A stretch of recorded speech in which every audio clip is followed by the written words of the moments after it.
নমস্কার বন্ধুরা, আমার চ্যানেলে সবাইকে স্বাগত জানিয়ে শুরু করছি আমার আজকের আলু পটলের নিরামিষ ডালনার রেসিপি। বাড়িতে নিরামিষ দিনে আপনারা এটি বানিয়ে খেতে পারেন, এটি খুবই সুস্বাদু খেতে হয়। তাহলে চলুন শুরু করে দিই আমার আজকের রান্না। প্রথমে আমি এখানে কড়াই গরম করতে দিয়ে দিয়েছি এবং এর মধ্যে দিয়ে দিলাম সর্ষের তেল। তেলটা যখন গরম হয়ে যাবে তার মধ্যে দিয়ে দিলাম 2 টুকরো করে কেটে রাখা পটল। এখানে পটলগুলো দেখতেই পাচ্ছেন যে আমি পুরোটা কিন্তু খোসাটা ছাড়াইনি, মাঝখান দিয়ে অল্প অল্প রেখে দিয়েছি। এবার পটলগুলোকে ভালো করে লাল লাল করে ভেজে নিতে হবে।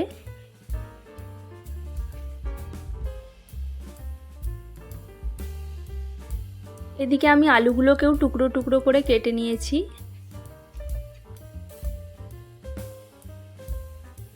এবার পটলটা ভাজার সময় আমি এর মধ্যে দিয়ে দেবো অল্প পরিমাণে লবণ।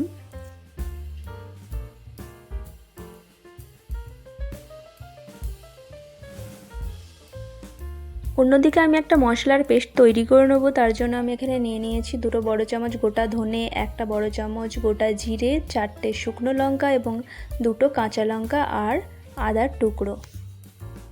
এদিকে পটলগুলোও বেশ লাল লাল করে ভাজা হয়ে গেছে। এবার এইগুলোকে আমি তুলে নিয়েছি একটা অন্য ডিশে। এবার পটল ভাজার তেলের মধ্যেই আমি আরেকটু পরিমাণে তেল অ্যাড করে দিলাম। এবার তেলটা গরম হলেই আমি এর মধ্যে দিয়ে দিলাম 1 গোটা শুকনো লঙ্কা এবং 1 চা চামচ মতো 5 ফোড়ন।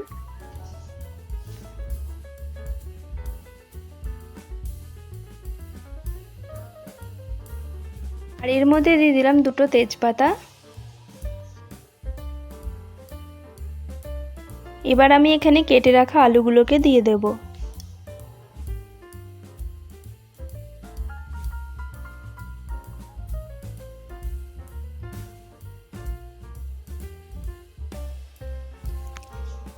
এবার আলুগুলোকে ভালো করে নেড়ে চেড়ে হালকা হালকা ভেজে নেব। এবার এর মধ্যে দিয়ে দেব পরিমাণ মতো লবণ আর দিয়ে দেব 1 চা চামচ মতো হলুদ গুঁড়ো।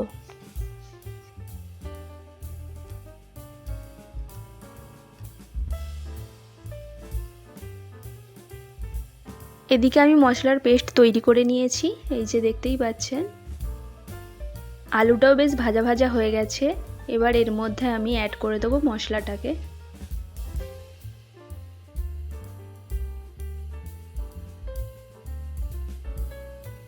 এবার মশলাটাকে ভালো করে কষাতে হবে যতক্ষণ না পুরো শুকনো শুকনো হচ্ছে।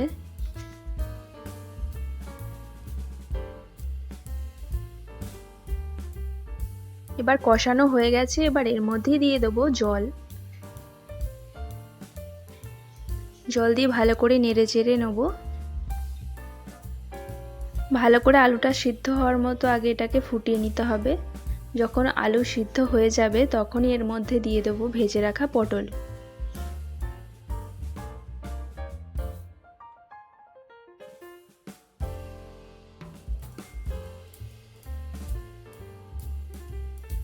পটলগুলো আমি এখানে দিয়ে দিলাম। এবার ভালো করে পুরোটা মিশিয়ে দেবো।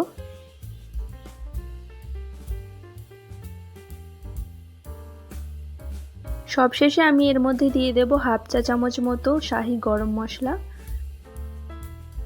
ব্যাস, আমার নিরামিষ আলু পটলের ডালনা কমপ্লিট। তাহলে বন্ধুরা, কেমন লাগলো আমার আজকের রেসিপি অবশ্যই কমেন্ট করে বলবেন। অনেকে আবার নিরামিষ তরকারি খেতে পছন্দ করে না, তারা অবশ্যই এই আলু পটলের ডালনা খেয়ে দেখবেন, মুখে লেগে থাকবে। রেসিপিটি পুরোটা দেখার জন্য অনেক অনেক ধন্যবাদ। দেখা হচ্ছে আরেকটি নতুন ভিডিওতে। ভালো থাকবেন, সুস্থ থাকবেন। ধন্যবাদ।